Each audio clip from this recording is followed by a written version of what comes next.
Hello दोस्तों, मैं हूं राकेश कुमार। आपके अपने YouTube channel union teaching centre में आपका स्वागत है। आज हम लोग देखेंगे पर्यावरण और विज्ञान के अति महत्वपूर्ण क्वेश्चन जो ऑब्जेक्टिव वाइज हैं। और हम जो है से टोटल 49 क्वेश्चन लेके आए हैं।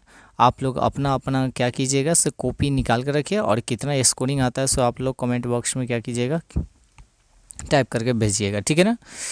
और दोस्त महिम में क्या कीजिएगा, इस वीडियो को शेयर कीजिएगा। और जो आदमी हमारे चैनल पे नए होंगे वह ज़रूर से ज़रूर क्या कीजिएगा, सब्सक्राइब कर लीजिएगा, और बेल आइकन को भी साथ साथ ऑल पे दबा लीजिएगा, ठीक है। आते हम स्टार्ट करते हैं क्वेश्चन को लेके, है ना। फर्स्ट क्वेश्चन क्या कहता है, ध्यान दीजिएगा। फर्स्ट क्वेश्चन क्या है, जब एक ही किस्म के पौधे किसी स्थान पर बड़े पैमाने पर नियमित रूप से उगाए जाते हैं उसे हम लोग क्या कहते हैं। ऑप्शन सुनिएगा। ऑप्शन नंबर एक क्या कह रहा है, ऑप्शन नंबर एक कह रहा है अनाज, ऑप्शन नंबर बी कह रहा है फसल, ऑप्शन नंबर सी कह रहा है कृषि, और ऑप्शन नंबर डी कह रहा है खेती, ठीक है ना। तो जैसे एक ही माने किस्म के फसल जब बार बार उगाया जाता है तो वो उगाने के पश्चात कहता है से उसी स्थान पर बड़े पैमाने पर नियमित रूप से जो उगाए गए पौधे को, है ना, या उगाए जाते उसको हम लोग क्या कहेंगे। तो हमेशा ध्यान में रखना है आप लोगों को। तो जो भी खेती जो किया जाता है उसको हम लोग क्या कहते हैं, फसल कहते हैं। क्या कहते हैं, फसल। फसल को ही हम लोग उगाते हैं। ये नहीं कि आप लोग क्या कीजिएगा, कृषि और खेती मार दीजिएगा, ठीक है ना। तो इसकी अगर बात किया जाए तो इसका आंसर जो होगा ऑप्शन नंबर क्या होगा, बी के साथ जाएंगे। ऑप्शन नंबर बी के साथ जाएंगे, ठीक है। आते हैं क्वेश्चन नंबर नेक्स्ट, ध्यान देंगे, है ना। क्वेश्चन नंबर 2 क्या कहता है, राइजोमियम नामक जीवाणु किस फसल के जड़ में पाए जाने वाले ग्रंथियों में उपस्थित होते हैं, ठीक है ना। आपके लिए ऑप्शन है, ऑप्शन सुनिएगा। ऑप्शन नंबर क्या कह रहा है इसे, ऑप्शन नंबर ए कहता है रेशेदार, ऑप्शन नंबर क्या है, रेशेदार, ऑप्शन नंबर बी कहता है फलीदार, ऑप्शन नंबर सी कहता है अनाज फसल, और ऑप्शन नंबर डी कहता है इनमें से कोई नहीं, ठीक है ना। तो आपका जो सही जवाब होगा, ध्यान रखिएगा, आपका सही जवाब जो होगा वो आपका होगा फलीदार होगा। क्या होगा, फलीदार। इसका राइट आंसर क्या होगा, फलीदार। आते हैं क्वेश्चन नंबर नेक्स्ट पे, ध्यान दीजिएगा, है ना। क्वेश्चन नंबर नेक्स्ट पे आते हैं। अगला क्या कहता है क्वेश्चन, ध्यान दीजिएगा। 3 नंबर, ग्रीष्म ऋतु में लगाए जाने वाली फसलें कौन सी होती है। तो ग्रीष्म का क्या मतलब होता है ना। ग्रीष्म ऋतु में लगाने वाले फसल को हम लोग क्या कहेंगे। तो ध्यान रखिएगा, ग्रीष्म ऋतु में जो उगाई जाती है, पहले ऑप्शन सुन लीजिए। ऑप्शन नंबर ए क्या कहता है, रबी फसल, ऑप्शन नंबर बी कहता है खरीफ फसल, ऑप्शन नंबर सी कहता है जायद फसल, और ऑप्शन नंबर डी कहता है इनमें से कोई नहीं। तो ग्रीष्म का मतलब होता है गर्मी। ग्रीष्म का क्या होता है, गर्मी। गर्मी के दिनों में जो उगाया जाता है वो कौन सा फसल उगाया जाता है, तो जायज़ फसल उगाया जाता है, ठीक है ना। और रबी फसल जो उगाई जाती है, ध्यान रखिएगा, यह ठंडे के दिनों में उगाई जाती है। और खरीफ फसल जो होती है यह बरसात के मौसम में उगाया जाता है, ठीक है ना। इस बात को आप लोग याद रखिएगा। क्वेश्चन नंबर 4 क्या कहता है, ध्यान दीजिएगा। कौन सा जंतुओं द्वारा यानी कि प्राप्त खाद्य पदार्थ होता है, कौन सा जंतुओं द्वारा खाद्य प्राप्त होता है। तो देखिएगा, ऑप्शन नंबर ए क्या कहता है, दाल, उसके बाद शहद, उसके बाद फल, और उसके बाद आपका क्या है, चावल। तो इस बात को ध्यान में रखिएगा। दाल तो पेड़ पौधे से माने हमको प्राप्त होता है, फल भी पेड़ पौधे से, चावल भी पेड़ पौधे से, बाकी शहद जो होता है वो मधुमक्खियों से प्राप्त होता है। इसलिए इसका सही जो आंसर होगा आपका ऑप्शन नंबर क्या हो जाएगा, बी के साथ जाएंगे। ऑप्शन नंबर बी आपका राइट आंसर होगा, यानी कि शहद, ठीक है ना। चलते हैं क्वेश्चन नंबर नेक्स्ट पे, ध्यान दीजिएगा। क्वेश्चन नंबर नेक्स्ट क्या कहता है, क्वेश्चन नंबर क्या कहता है नेक्स्ट, जैसे इनमें से कौन सा रेशेदार फसल है। तो रेशेदार फसल, ऑप्शन नंबर ए सूरजमुखी, ऑप्शन नंबर बी कपास, ऑप्शन नंबर सी चना, ऑप्शन नंबर डी गेहूं। तो ध्यान में रखना है से रेशेदार की अगर बात कर रहा है, ठीक है ना, तो रेशेदार जो होता है यह आपका हो जाएगा क्या, कपास। ऑप्शन नंबर बी आपका क्या हो जाएगा, राइट आंसर होगा, ठीक है ना। कपास के लिए काली मिट्टी उपयुक्त होती है, ठीक है ना। और सबसे ज़्यादा जो होती है कपास की खेती कहाँ होती है, गुजरात में होती है। इस बात को भी आप क्या कीजिएगा, याद रखिएगा, ठीक है। आते हैं आगे क्वेश्चन नंबर, काली मिट्टी ये भी याद रखिएगा, कपास की खेती के लिए कौन सी मिट्टी उपयुक्त होती है, काली मिट्टी, ठीक है ना। आइए क्वेश्चन नंबर 6 पे आते हैं। फसल चक्रण से मिट्टी की उर्वरकता पर क्या प्रभाव पड़ता है, ठीक है ना। जैसे फसल चक्रण से मिट्टी की उर्वरकता पर क्या प्रभाव पड़ता है। ऑप्शन नंबर ए बढ़ जाती है, घट जाती है, अपरिवर्तित रहती है। अपरिवर्तित के मतलब होता है ना घटता है ना बढ़ता है, उसको कहा जाता है, या इनमें से कोई नहीं। तो इसका सही जो आंसर होता है, ध्यान रखिएगा, जो फसल चक्रण में मिट्टी की उर्वरकता जो होती है क्या हो जाती है, बढ़ जाती है। क्या हो जाएगी, बढ़ जाएगी, है ना। उर्वरकता पर क्या प्रभाव पड़ता है, तो बढ़ जाती है, ठीक है ना, चक्रण से। क्वेश्चन नंबर आते हैं, ध्यान दीजिएगा, क्वेश्चन नंबर आते हैं क्या 7 पे। मिट्टी को उलटने पुलटने, है ना, उलटने पर पोला करने की प्रक्रिया क्या कहलाती है। ऐसे भी याद रखिएगा, गांव देहात के भाषा में जो मिट्टी को उलटने पुलटने की प्रक्रिया को हम लोग क्या कहते हैं, जोताई कहते हैं। क्या कहते हैं, जोताई। अब सुनिएगा ऑप्शन, ये तो ऐसे ही आंसर हो गया, तो ऑप्शन आंसर मार सकते हैं। क्या होगा इसका आंसर, जोताई होगा, ठीक है ना। अब आते हैं क्वेश्चन नंबर 8 पे, ध्यान दीजिएगा। क्वेश्चन नंबर 8 क्या कहता है, इसे दानों को भूसे से अलग करना क्या कहलाता है। जैसे कोई भी दाना है उसको, भूसा को जब अलग किया जाएगा, उस प्रक्रिया को हम क्या कहते हैं, माने किससे अलग किया जाएगा। ऑप्शन निराई से, नंबर बी कटाई से, ऑप्शन नंबर सी भंडारण से, ऑप्शन नंबर डी थ्रेसिंग से। तो इसका सही जवाब जो होगा, याद रखिएगा, निराई तो होगा नहीं। निराई किसको कहा जाता है, ध्यान रखिएगा, जैसे किरौनी जो हम लोग कहते हैं ना, जैसे कोई भी अवांछित पौधा उग जाता है पेड़ पौधे में, तो उसको किरौनी कहते हैं गांव देहात में, ठीक है ना। जो अवांछित पौधे को हटाना ही क्या निराई कहलाता है। अब बुआई तो सभी आदमी जानते हैं, जो खेतों में बीज डाल के मिट्टी को माने क्या किया जाता है, मिट्टी से ढक दिया जाता है, तो बुआई कहलाता है।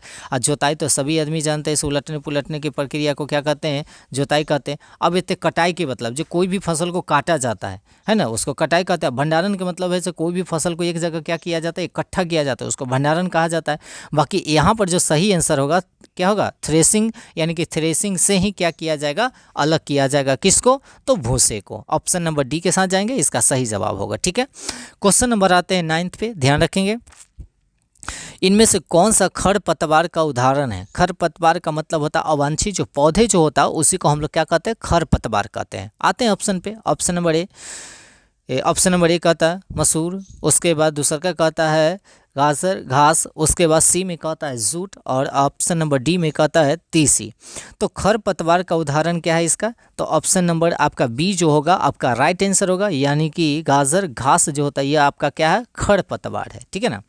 और याद रखिएगा, इससे पहले भी हम बताएं, खरपतवार को हटाने की प्रक्रिया को क्या कहते हैं, निराई कहते हैं, माने जो किरौनी जिसको हम लोग कहते हैं, ठीक है ना। आगे क्वेश्चन नंबर आते हैं 10 पे, क्या कहता है, इनमें से खरीफ फसल का उदाहरण कौन सा है। तो खरीफ फसल के बारे में तो जानवे करते हैं, जो क्या बरसात के समय में उगाई जाती है। और खरीफ फसल जो होता है, खरीफ यानी कि धान जो होती है खरीफ फसल होती है, और गेहूं जो होती है रबी फसल होती है। तो धान के समय जितना भी फसल होगी उसको हम लोग खरीफ फसल कहेंगे, और गेहूं के समय जितना भी होगा उसको हम लोग रबी फसल कहेंगे, ठीक है ना। अब आते हैं ऑप्शन पे, ऑप्शन नंबर ए सुनिएगा, ऑप्शन नंबर ए गेहूं, ऑप्शन नंबर बी आलू, ऑप्शन नंबर सी राई, और ऑप्शन नंबर डी सोयाबीन। तो इसका सही जवाब जो होगा, देखिएगा, खरीफ फसल का उदाहरण कौन सा है, माने खरीफ फसल माने धान के समय जो होता है। तो देखिएगा गेहूं, आलू, राई सब जो होता है इसे रबी फसल है। आप पूछता है खरीफ फसल कौन है, तो आपका डी हो जाएगा, ऑप्शन नंबर डी, यानी कि सोयाबीन, ठीक है ना।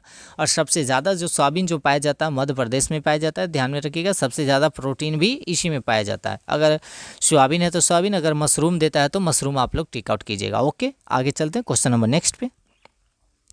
11 नंबर क्वेश्चन क्या कहता है, फसल से अनाजों को अलग करने की प्रक्रिया को हम लोग क्या कहते हैं, ठीक है ना। जैसे फसल कोई है उसमें से अनाज को अलग करने की प्रक्रिया को हम लोग क्या कहते हैं, तो कटाई, उसके बाद ओसाई, उसके बाद दौनी, और उसके बाद भंडारण।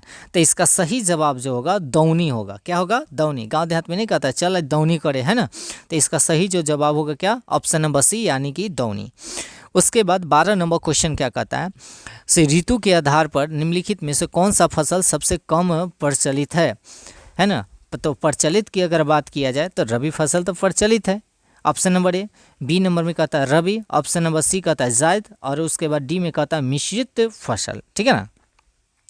तो तीनों देखिएगा, खरीफ फसल, रबी फसल, जायज़ फसल, तीनों जो है से कहने का मतलब है सब प्रचलित है, बाकी मिश्रित फसल जो है वह प्रचलित नहीं है। तो सबसे कहता कम प्रचलित, तब मिश्रित फसल। और एक बताओ, खरीफ फसल फिर से बता दे, खरीफ फसल जो होता है सो वर्षा के समय में बोया जाता है, रबी फसल ठंडे के दिनों में, और जायज़ फसल जो होता है सो गर्मियों में बोया जाता है ना। चलिए, तो इसका सही आंसर जो होगा option number D is right answer, ठीक है। क्वेश्चन नंबर 13 पे चलते हैं, क्या कहता है, जे सेल कणों और ह्यूमस के मिश्रण को हम लोग क्या कहते हैं? ठीक है, ऑप्शन नंबर ए क्या कहते हैं सुनिएगा, मिट्टी। ऑप्शन नंबर बी अपक्षय, उसके बाद ऑप्शन नंबर सी गाद, उसके बाद ऑप्शन नंबर डी आपका हो जाएगा बजरी, है ना। इसका सही जवाब आप लोग बताइए, तो ऑप्शन नंबर क्या होगा? बजरी इज क्या होगा? राइट आंसर क्या होगा? बजरी। 14 नंबर क्वेश्चन पे चलते हैं। कुतरने में सहायता करने वाला दांत निम्नलिखित में से कौन सा है? याद रखिएगा, कुतरने में सहायता कौन करता है? एक बात ध्यान रखिएगा, हमारा दांत जो होता है ऐसे 4 प्रकार का होता है ना।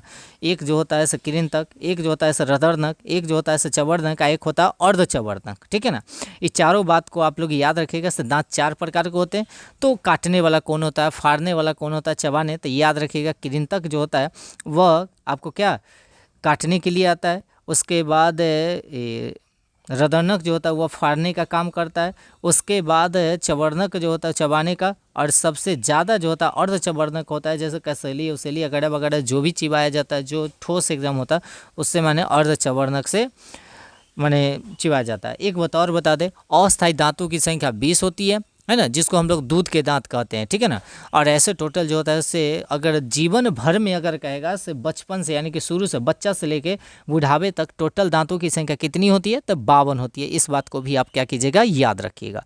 अगर कहता है, अब देखिए कुतरने की सहायता करने वाले दांत कौन सा होता है, इसका ऑप्शन सुनेगा। ऑप्शन नंबर 1 कृंतक, उसके बाद रदरनक, उसके बाद अग्रचवर्णक, उसके बाद चवर्णक। इसका सही जवाब जो होगा ऑप्शन नंबर क्या होगा? ए के साथ जाएंगे, यानी कि कृंतक होगा। ठीक है ना, क्या होगा? कृंतक होगा। इस बात को आप लोग क्या कीजिएगा? याद रखिएगा। ठीक है ना, चलिए अब आगे चलते हैं। 15 नंबर क्वेश्चन पे आते हैं। क्वेश्चन नंबर क्या है? 15 है ना। क्वेश्चन नंबर क्या है? 15 पे आते हैं, ध्यान रखिएगा। अब क्या कहता है 15 नंबर क्वेश्चन? निम्नलिखित में से कहता है विकल्पों में से कौन सा फलदार फसल है? फलदार फसल ऑप्शन नंबर ए नींबू, ऑप्शन नंबर बी धान, ऑप्शन नंबर सी गेहूं, और ऑप्शन नंबर डी जो होगा से ज्वार। तो इसका सही जवाब जो होगा ऑप्शन नंबर ए आपका क्या हो जाएगा? नींबू। ऑप्शन नंबर ए क्या हो जाएगा? नींबू is right answer. Question number 16 पे चलते हैं। निम्नलिखित में से कौन सिंचाई के लिए जल का स्रोत नहीं है? तो जल का स्रोत नहीं है, ऑप्शन ए साइफन, उसके बाद तालाब, ऑप्शन नंबर सी नदी, और ऑप्शन नंबर डी आपका क्या हो जाएगा? झील। अब देखिएगा 3 को ऐसा ऑप्शन इसमें दिखाई दे रहा है से आपको जानल पहचानल लग रहा है, जैसे तालाब भी जानल पहचानल है, उसके बाद नदी भी है, उसके बाद झील भी है। अब कहता कौन न है? तो न है वही आंसर, जब जानल पहचान नहीं है वही आपका क्या हो जाएगा? आंसर हो जाएगा, यानी कि siphon is right answer, option number ए। अब आगे चलते हैं। आगे क्या कहता है? 1 लीटर जल किसका यानी कि तापमान यानी 0 डिग्री सी और तथा 1 लीटर जल किसका तापमान 40 डिग्री सी हो कि आपस में मिला दे तो पूरे जल का तापमान कितना हो जाएगा? इसका आंसर सुनिएगा। इसका 17 का आंसर ऑप्शन पहले सुनिए। 10 डिग्री सी से कम, 40 डिग्री सी से अधिक, 10 डिग्री से 40 डिग्री के बीच, या इनमें से कोई नहीं। तो इसका सही जो आंसर होगा ऑप्शन नंबर सी के साथ जाएंगे, यानी कि 10 डिग्री से कितना? 40 डिग्री। याद रखेंगे, ठीक है ना, 10 डिग्री से कितना? 40 डिग्री। ऑप्शन नंबर क्या हो जाएगा? सी इज राइट आंसर। अब वर्मी कंपोस्ट में क्या प्रयोग में आता है? ध्यान रखिएगा। ऑप्शन नंबर बरसेम, उसके बाद लैंचा, उसके बाद कहता है केचुआ, उसके बाद कहता है गोबर। तो वर्मी कंपोस्ट जो बनाया जाता है यह ऑप्शन नंबर ध्यान रखिएगा केचुआ से बनाया जाता है। क्या बनाया जाता है? केचुआ से। इसका सही जवाब जो हो जाएगा ऑप्शन नंबर सी के साथ जाएंगे, है ना, केचुआ। 19 नंबर क्वेश्चन क्या कहता है? वे पदार्थ जो अपने में से ऊष्मा को आसानी से गुजरने देती है वह क्या कहलाएगा? है ना, ऊष्मा को आदान प्रदान करने देता है आसानी से, उसको क्या कहा जाएगा? कुचालक कहा जाएगा, या चालक कहा जाएगा, या अर्धचालक कहा जाएगा, या कुचालक कहा जाएगा, है ना। कुचालक इसमें देखा जाए तो 2 बार दे दिया है ना, कंफ्यूज नहीं होएगा। इसका सही आंसर जो होता है ऐसे चालक होगा। चालक जो होता है ऐसे आसानी से जो होता है ऊष्मा को क्या कर सकता है? जाने दे सकता है, आदान प्रदान हो सकता है। क्वेश्चन नंबर आते हैं 20 पे। क्या कहता है? ध्यान रखिएगा। मनुष्य में जीवाणु द्वारा होने वाला एक समान रोग कौन सा है ना। तो ऑप्शन टाइफाइड, उसके बाद जीवाणु द्वारा कहता है जीवाणु द्वारा होने वाला कौन सा रोग है, उसके बाद खसरा, ऑप्शन नंबर नेक्स्ट कहता है मलेरिया, और आगे कहता है चिकन पॉक्स। ठीक है ना, तो इसका सही जवाब जो होगा ध्यान रखिएगा, है ना, ऑप्शन नंबर ए आपका क्या हो जाएगा राइट आंसर, यानी कि टाइफाइड। टाइफाइड जो होता है ऐसे क्या जीवाणु से होता है, और बाकी बात जो है से आपका वायरस से होने वाला है, ठीक है ना, जैसे चिकन पॉक्स वायरस से होने जाता है ना, और मलेरिया जो हो जाएगा आपका कथी मच्छरों से होता है, ये बात ध्यान में रखिएगा, है ना, किसके मादा एनोफिलीज मच्छर के काटने से। और यह जो होता है ध्यान रखिएगा, अगर मच्छर का लार्वा रहता है तो केरोसिन तेल को अगर डालते हैं तो उसमें का लार्वा जो होता है ऐसे क्या हो जाता है मर जाता है, जिससे हम लोगों को आसपास में क्या करना है नाले और घास भूसा को क्या करना है साफ करके रखना है, ताकि यह मलेरिया जैसे मच्छर पैदा ना हो, ठीक है। चलिए आते हैं क्वेश्चन नंबर नेक्स्ट के चलते हैं, 21 पे आएंगे। डेंगू परजीवी का वाहक निम्नलिखित में से कौन सा है? ऑप्शन नंबर ए मादा एडिस मच्छर, ऑप्शन नंबर बी घरेलू मक्खी, या मादा एनोफिलीज मच्छर, या कॉकरोच। तो इसका सही जवाब जो होगा एक इसके ध्यान में रखिएगा, मादा एडिस मच्छर होता है डेंगू वाला, याद रखिएगा, ठीक है ना। एडिस मच्छर मलेरिया वाला अलग होता है और ये डेंगू जो होता है से अलग होता है, याद रखिएगा, ठीक है ना। अब आते हैं क्वेश्चन नंबर नेक्स्ट। मनुष्य में वायरस द्वारा होने वाला एक समान रोग कौन सा है ना, टाइफाइड है, पोलियो है, मलेरिया है, या क्षय रोग है? तो इसका सही जवाब जो होगा याद रखिएगा क्या होगा पोलियो। आपका ऑप्शन नंबर क्या हो जाएगा बी इज़ राइट आंसर, ठीक है। अब क्या कहता है मलेरिया रोग किस जीव के काटने से होता है ना, मकड़ी के, मच्छर के, मधुमक्खी के, या घरेलू मक्खी के, ठीक है ना। तो अगर इसका आंसर की अगर बात की जाए तो इसका आंसर जो होगा ऑप्शन नंबर क्या होगा बी इज़ राइट आंसर, यानी कि मच्छर के काटने से होता है ना, मादा एनोफिलीज मच्छर। वो मादा काटता है नर नहीं काटता है, ये बात ध्यान में रखिएगा। और मादा ही जो होता है जैसे घड़े उड़ो जितना भी होता है वह घर में मादा ही रहता है, और एक बात मादा में ब्लड पाया जाता है, और नर जो मच्छर होता है उसमें रक्त नहीं पाया जाता है, इस बात को भी आप ध्यान रखिएगा, ठीक है।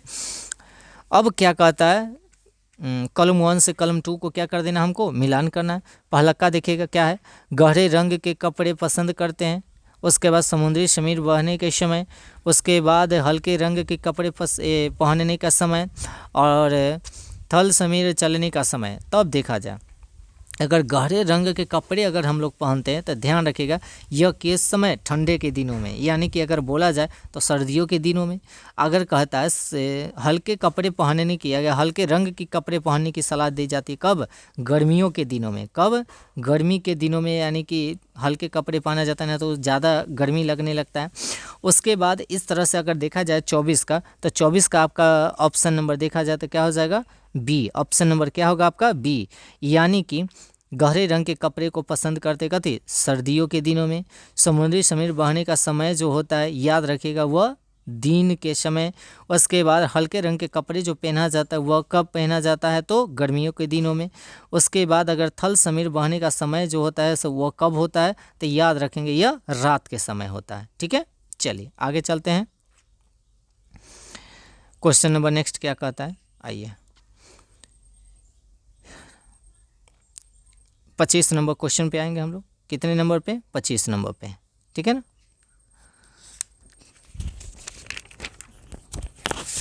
क्वेश्चन नंबर 25 नंबर क्वेश्चन क्या कहता है ध्यान रखिएगा, है ना। निम्नलिखित में से किस पौधे के पत्तों के रस का प्रयोग मलेरिया और डेंगू के उपचार में किया जाता है, ठीक है ना। तो ऑप्शन नंबर ए गिलोया, उसके बाद सिनकोना, उसके बाद घृत कुमारी, उसके बाद सहजन। इसका सही जो आंसर होगा ध्यान रखिएगा, इसका सही जो आंसर होगा ऑप्शन नंबर क्या होगा, ऑप्शन नंबर ए के साथ जाएंगे, यानी कि गिलोया होगा, ठीक है ना। बाकी एक बात और ध्यान में रखें, गिलोया कम अगर ऑप्शन अगर सिनकोना होता तो सिनकोना ही मारने का प्रयास कीजिएगा, ठीक है ना। इसी के छाल से कहने का मलेरिया की दवा बनाया जाता है, ठीक है ना, इस बात को भी आप याद रखिएगा। उसके बाद आगे चलते हैं, एलेक्जेंडर यानी कि फ्लेमिंग ने 1928 में किस पहले यानी कि प्रतिजैविक का खोज किया था। तो सभी आदमी जानते हैं एलेक्जेंडर फ्लेमिंग जो था पेंसिलिन का खोज किया था, किसका किया था पेंसिलिन का खोज किया था। तो ऑप्शन नंबर किसके साथ जाएंगे, ऑप्शन नंबर डी के साथ जाएंगे। पेंसिलिन का खोज किसने किया था, अलेक्जेंडर फ्लेमिंग ने किया था। अब कब किया था तो 1928 में किया था। 27 नंबर क्वेश्चन क्या कहता है, निम्नलिखित में से कौन प्रतिजैविक का उदाहरण है। तो प्रतिजैविक का उदाहरण की अगर बात किया जाए तो आपका हो जाएगा पेनिसिलिन, क्या हो जाएगा पेनिसिलिन। ऑप्शन नंबर किसके साथ जाएंगे ए के साथ जाएंगे, पेंसिलिन हो जाएगा, है ना। क्वेश्चन नंबर 28 के साथ जाएंगे। 28 में क्या कहता है, पैकेटों यानी कि थैलियों में आने वाले दूध को खराब होने से बचाने के लिए क्या किया जाता है? किण्वन किया जाता है, पश्चुरीकरण किया जाता है, भंडारण किया जाता है, नाइट्रोजन स्थिरीकरण किया जाता है। तो इस बात को याद रखिएगा, जो बचाव के लिए पश्चुरीकरण किया जाता है ना, ऑप्शन नंबर कौन? बी आपका राइट आंसर होगा। ठीक है। अब कहता है सूक्ष्म जीव के उदाहरण निम्नलिखित में से कौन से हैं? ऑप्शन के साथ चलेंगे, ठीक है ना, किसके साथ चलेंगे? ऑप्शन के साथ चलेंगे। ऑप्शन क्या कहता है, गौर कीजिएगा, है ना। ऑप्शन क्या कहता है? ऑप्शन नंबर अगला, सूक्ष्मजीव के उदाहरण हो सकते हैं। तो ऑप्शन विषाणु, जीवाणु, कवक या सभी। तो इस बात को हमेशा ध्यान में रखिएगा, जो जीवाणु जीव जो होते हैं, सूक्ष्म जीव जो होते हैं, यह इनमें से सभी है, इनमें से सभी है। ऑप्शन नंबर किसके साथ जाएंगे? डी के साथ। डी आपका क्या हो जाएगा? Right answer. उसके बाद 30 नंबर क्वेश्चन क्या कहता है? सूक्ष्म जीव क्या है? सूक्ष्म जीव क्या है? तो इस बात को ध्यान में रखिएगा। ऑप्शन सुनिएगा। जीव उनको हम नन यानी कि यंत्र की सहायता से नहीं देख सकते हैं, जिन्हें हम आँखों की सहायता से नहीं देख सकते हैं, उसे जिन्हें हम आँख की सहायता से देख सकते हैं, जीव जिनको हम यंत्र की सहायता से भी नहीं देख सकते हैं और नहीं हम उसे आँख की सहायता से देख सकते हैं। ठीक है ना। अगर इसके आंसर की बात किया जाए तो ध्यान में रखिएगा, ऑप्शन नंबर बी हो जाएगा। इस यानी कि जिन्हें हम आँखों से देख नहीं सकते हैं, बस ऑप्शन नंबर बी आपका right answer. Option number B आपका राइट आंसर। क्या कहता है 31 नंबर क्वेश्चन, जिस सूक्ष्म जीव में सजीव और निर्जीव दोनों के गुण पाए जाते हैं उसको हम लोग क्या कहेंगे? है ना, आप लोगों के लिए बहुत ही सुपर क्वेश्चन है। जैसे सजीव और निर्जीव दोनों का गुण पाया जाता है, जिसको हम लोग क्या कहते हैं? विषाणु। क्या कहते हैं? विषाणु आपका राइट आंसर होगा। सुपर क्वेश्चन है, ठीक है ना, बार बार एग्जाम में ये क्या पूछा जाता है। सूक्ष्म जीवों को कौन कौन सी यानी कि वर्ग में बांटा जा सकता है? याद रखिएगा, यह जो होता है जीवाणु, कवक, प्रोटोजोआ या शैवाल या उपयुक्त में से सभी। इसका सही आंसर क्या होगा? तो ध्यान में रखिएगा, सूक्ष्म जीवों को सभी वर्गों में क्या किया जाता है? बांटा जाता है। सभी वर्गों में क्या किया जाएगा? बांटा जाएगा। निम्नलिखित में से कौन सा विटामिन जल में घुलनशील नहीं है? याद रखिएगा, ये भी बहुत ही सुपर क्वेश्चन है। इस बात को भी आप क्या कीजिएगा? याद रखिएगा। ठीक है। Option vitamin A, vitamin B, vitamin C या विटामिन B12। तो ये जो आपका आंसर होगा सो कहता है जल में घुलनशील। याद रखिएगा, जल में घुलनशील नहीं है। इसका मतलब क्या है? बसा में घुलनशील है। घुलनशील को आधार पर दो भागों में बांटा गया है, तो जल में घुलनशील या तो बसा में घुलनशील। तो विटामिन ए के साथ जाएंगे। विटामिन ए जो होगा आपका क्या है? जल में घुलनशील नहीं है। तो कौन होता है जल में घुलनशील? तो बी और सी होता है, बी और सी। और ये क्या है? बसा में घुलनशील है। ये क्या है आपका? बसा में घुलनशील है। अब कहता है सूक्ष्म जीव कितने प्रकार के होते हैं? इस बात को भी आप याद रखिएगा। तो सूक्ष्म जीव जो होते हैं ऐसे ही याद रखिएगा, यह 4 प्रकार के होते हैं। कितने प्रकार के होते हैं? 4 प्रकार के होते हैं। सूक्ष्म जीव कितने प्रकार के? 4 प्रकार के होते हैं। निम्नलिखित में से एक कोशिकीय जीव कौन सा है ना? तो एक कोशिकीय, जिसका एक कोशिका से शरीर बना होता है, और जो बहुत कोशिका से बना होता है उसको बहुकोशिकीय कहते हैं। जैसे मानव उनव जीव उप जितना भी है सब बहुकोशिकीय है। और जैसे अमीबा हो गया, पैरामीशियम हो गया, ये सब जो होता है इसे एक कोशिकीय जीव होता है। अब ऑप्शन पे आते हैं, अमीबा, गाय, स्टारफिश, उसके बाद मनुष्य। इसका सही जवाब जो होगा ऑप्शन नंबर क्या होगा? बताइए। तो एक कोशिकीय जीव जो हो जाएगा ऑप्शन नंबर क्या हो जाएगा? ए, यानी कि अमीबा आपका राइट आंसर होगा। Amoeba is right answer. कवक क्या है? कवक क्या है? ऑप्शन नंबर सुनिए। ऑप्शन क्या कहता है? एक प्रकार का पौधे है, बहुकोशिकीय है, सूक्ष्म जीव है या उपयुक्त सभी है। तो इसका सही जवाब जो होगा गौर कीजिएगा, ऑप्शन नंबर क्या? जैसे कवक के बारे में बता रहे हैं तो कवक का इसमें से सभी होगा। बहुकोशिकीय भी होता है, एक प्रकार का पौधा भी होता है और सूक्ष्म जीव भी होता है। इसका सही आंसर जो होगा ऑप्शन नंबर क्या होगा? डी। गाय में खुरा यानी कि खुरपा या और मुंहपाका रोग जो होता है किसके कारण होता है? जीवाणु को द्वारा, वायरस द्वारा, कवक द्वारा या किसी के भी द्वारा नहीं। तो इसका ऑप्शन नंबर क्या होगा? Option number B is right answer, यानी कि किसके द्वारा होगा? वायरस के द्वारा होगा। किसके द्वारा होगा? वायरस के द्वारा होगा। ठीक है ना, किसके द्वारा? वायरस के द्वारा। अब आते हैं आगे, क्वेश्चन नंबर क्या कहता है, ध्यान रखेंगे, है ना। क्वेश्चन क्या है? ऑप्शन क्वेश्चन देखिएगा 38 नंबर क्या कहता है? जीवाणु जिस प्रकार के जीव होते हैं, है ना, जैसे जीवाणु किस प्रकार के जीव होते हैं? तो एक कोशिकीय होते हैं। या सूक्ष्म जीव होते हैं या सर्व यानी कि पाए जाने वाले जीव होते हैं, माने सब जगह या उपयुक्त में से सभी। तो इसका सभी जो ऑप्शन है उसका आंसर जो होगा सभी जगह पाया जाता है। एक कोशिकीय भी होता है, सूक्ष्म जीव भी होता है, सभी जगह पाए भी जाता है, इसलिए ऑप्शन नंबर डी के साथ हम लोग जाएंगे, ऑप्शन नंबर डी, जीवाणु के बारे में। ठीक है ना। अब आते हैं क्वेश्चन नंबर 39 के बारे में। मजबूत रेशे जिनका यानी कि उपयोग पैराशूट या चट्टान पर चढ़ने हेतु रस्सी बनाने में प्रयोग किया जाता है, तो कौन सा, जैसे रेनॉन का या नायलॉन का या पॉलिस्टर या एक्रिलिक। तो इसमें से अगर देखा जाए किसका प्रयोग किया जाएगा तो ऑप्शन नंबर किसके साथ हम लोग जाएंगे, बी के साथ जाएंगे। ऑप्शन नंबर किसके साथ जाएंगे, बी के साथ जाएंगे, यानी कि किसका प्रयोग किया जाता है तो नायलॉन का किया जाता है, नायलॉन का किया जाता है, किसके लिए, तो पैराशूट बनाने के लिए। उसके बाद क्वेश्चन नंबर नेक्स्ट की ओर चलते हैं। निम्नलिखित में से कौन सा प्राकृतिक बहुलक है, तो प्राकृतिक बहुलक सुनिएगा, पॉलिस्टर हो जाएगा, सेलुलोज, उसके बाद एक्रिल, उसके बाद नायलॉन। तो प्राकृतिक बहुलक जो होता है ध्यान रखिएगा, प्राकृतिक बहुलक आपका होगा सेलुलोज हो जाएगा। क्या हो जाएगा आपका, cellulose. Option number B is आपका राइट आंसर। पॉलीथीन किस प्रकार का प्लास्टिक होता है, पॉलीथीन की बात यानी कि पन्नी अगर कहा जाए तो अगर देखा जाए मैलामाइन, उसके बाद थर्मो यानी कि प्लास्टिक, या रेशम, या पॉलीवूल की अगर बात की जाए तो पॉलीथीन जो होता है याद रखिएगा यह होता है थर्मोप्लास्टिक होता है। क्या होता है, थर्मोप्लास्टिक, यानी कि ऑप्शन नंबर बी आपका राइट आंसर। ठीक है ना, ऑप्शन नंबर बी आपका क्या हो जाएगा, राइट आंसर। ठीक है ना, ऑप्शन नंबर बी आपका क्या होगा, राइट आंसर। ठीक है, चलिए आगे चलते हैं, ध्यान दीजिएगा। अगला क्वेश्चन क्या कहता है, सेलुलोज का शुद्ध रूप क्या है, सेलुलोज का शुद्ध रूप क्या है। ऑप्शन कागज है, रबड़ है, प्लास्टिक है, इनमें से कोई नहीं है ना। तो इसका शुद्ध रूप जो होता है कागज होता है। क्या होता है आपका, कागज। ऑप्शन नंबर ए के साथ जाएंगे, ऑप्शन नंबर ए इज आपका राइट आंसर। अब कहता है मानव शरीर का सामान्य ताप कितना होता है, तो याद रखिएगा हमारे शरीर का टेम्परेचर 3 भागों में माने 3 चीज़ से मापा जाता है, फ़ारेनहाइट में, केल्विन में, सेल्सियस में। अगर फ़ारेनहाइट की अगर बात करता तो 98.6 हो जाता, अगर सेल्सियस की अगर बात करेगा तो 37 डिग्री हो जाएगा, और केल्विन की अगर बात करेगा तो 310 हो जाएगा। ठीक है ना। तो हमको इतने पूछा है, देखिएगा ऑप्शन जो दिया हुआ है सी यानी कि सेल्सियस में दिया हुआ है ना, तो इसका सही जवाब जो होगा ऑप्शन नंबर क्या होगा, बी, यानी कि 37 डिग्री सी हो जाएगा। ठीक है, मनुष्य का यानी कि शरीर का टेम्परेचर जो होता है सेल्सियस में कितना होता है, 37 डिग्री। कितना होगा आपका, 37 डिग्री। उसके बाद टेफ्लॉन क्या है, प्राकृतिक रेशा है, संश्लेषित रेशा है ना, थर्मोसेटिंग यानी कि प्लास्टिक है, ये इनमें से कोई नहीं है ना। तो इसका सही जवाब जो होगा थर्मोसेटिंग जो होगा प्लास्टिक है। ठीक है ना, क्या, तो टेफ्लॉन। क्या कहता है बैकेलाइट क्या है, बैकेलाइट क्या है, प्राकृतिक रेशा है या संश्लेषित रेखा है, थर्मोसेटिंग प्लास्टिक है, या इनमें से कोई नहीं है, तो यह भी इसका हो जाएगा थर्मोसेटिंग प्लास्टिक है। ठीक है ना, ऑप्शन नंबर क्या, सी के साथ जाएंगे। ठीक है ना। अब कहता हूँ उच्च अनुभार वाले बहुलक को क्या कहते हैं, है ना।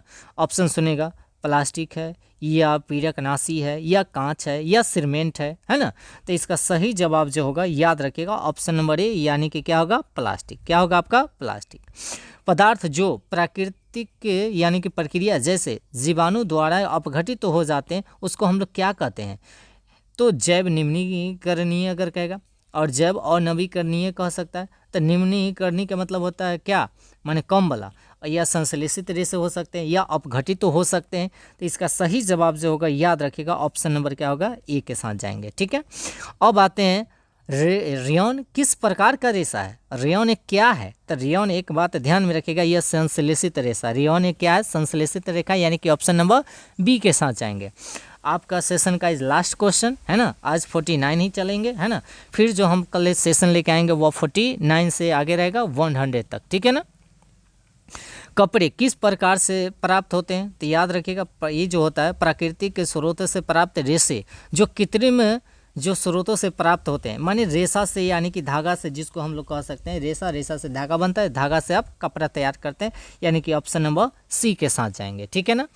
तो आप लोग क्या कीजिएगा, आप लोगों का कितना स्कोर हुआ और कितना नहीं आया नंबर, ठीक है ना, माने 49 में कितना स्कोर आया सो आप लोग कमेंट बॉक्स में कीजिएगा।